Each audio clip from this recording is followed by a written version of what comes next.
farmers, isang panibagong araw na naman sa ating lahat na farmers. Ngayong araw na to, samahan niyo akong mag update sa ating alagang manok, yung RTL na 5 piraso lang. Kung kumusta na sila, papakita ko sa inyo at sasabihin ko sa inyo yung magkano na yung nakita natin. Hindi naman exactly, pero papakita ko sa inyo yung magkano ang pwedeng kitain natin. Tara, samahan na ko sa ating munting backyard farming.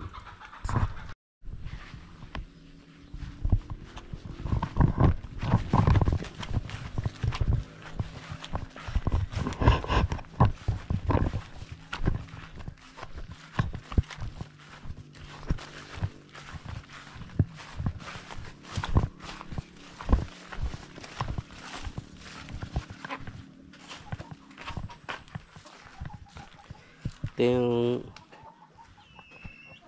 lagayan pala natin ng kambing, mga ka-farmers. Ito sila ni matutulog pag tag-ulan. Dito lang natin nilagay, pero pag tag-init ipastong natin sila. Yun mga ka-farmers, samahan niyo ako. May mga ka-farmers, laglag yung itlog nila. Saan kaya to laglag?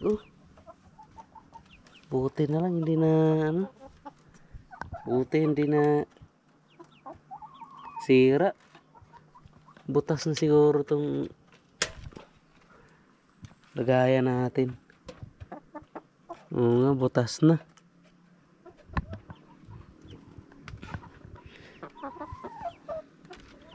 Butas na yung lagayan natin ng yung apakan nila. Kailangan na natin tong ayusin, mga ka-farmers.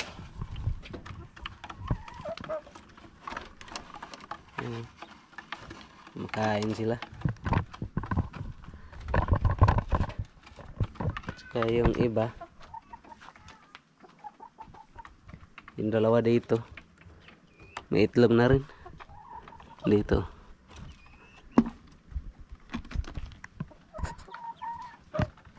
Bali, ngayong araw na to, nangitlog sila lahat. Kasi 5 heads sila. Tapos 5 heads din yung itlog.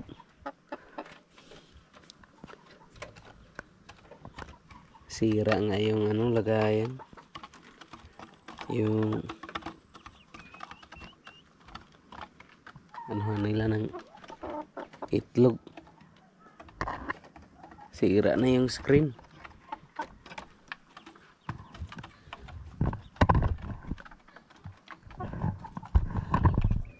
Siguro palitan natin to ng ng kawayan na lang siguro, kasi ito putol na. Dito pala putol na yung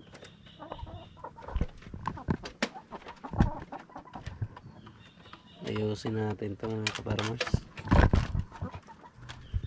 Kailangan malagyan natin ito ng harang, kasi malaglag yung itlog nila, baka mabiyak.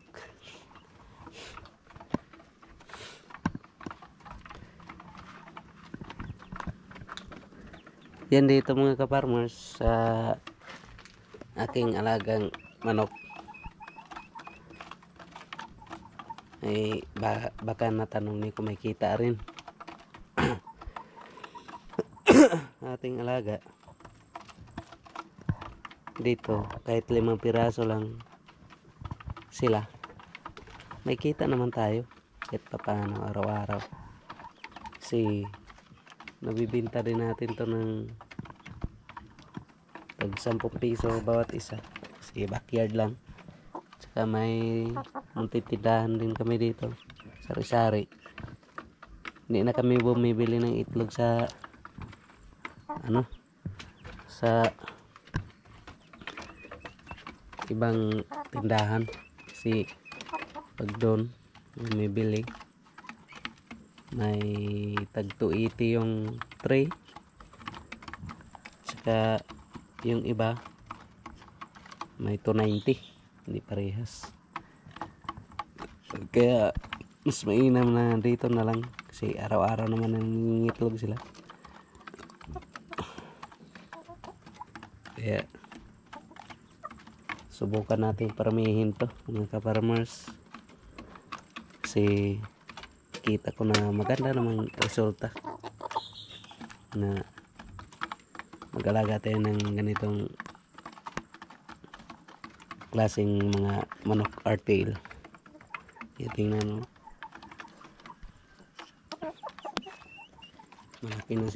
malaki na yung itlog nila. Sa medium size, minsan nga may malaki pa sila.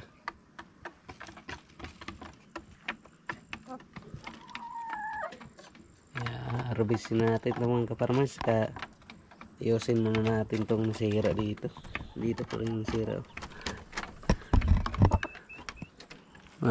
putol na. Tara, ayusin muna natin.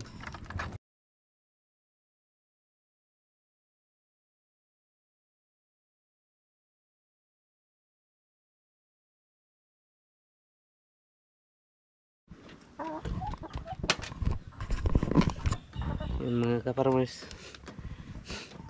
gusto natin pansamantalang inayos yung lagayan ng itlog, yung inaapakan nila kasi sira na. Saka harvestin na natin yung mga itlog nila.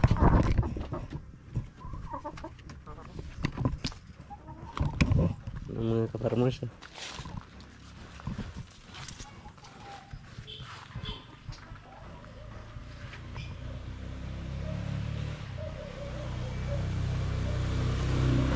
saka dito mga ka-farmers, plano ko kung may budget tayo, yung whole na area na to gawin natin tong lagyan ng manok. Yung kambing natin pwede lang sila dito sa baba, o sa taas yung manok natin para ma-maximize natin yung pwesto natin, saka maganda yung kita ng manok. Baka para mayroon tayong araw-araw na source of income. Yan.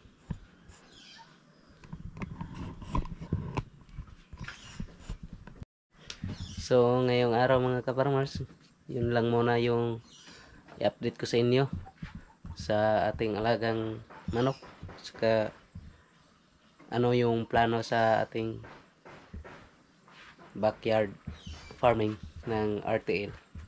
Kaya mga ka-farmers, salamat sa iyong panonood and God bless inyong lahat dyan. Happy farming. Karato pa.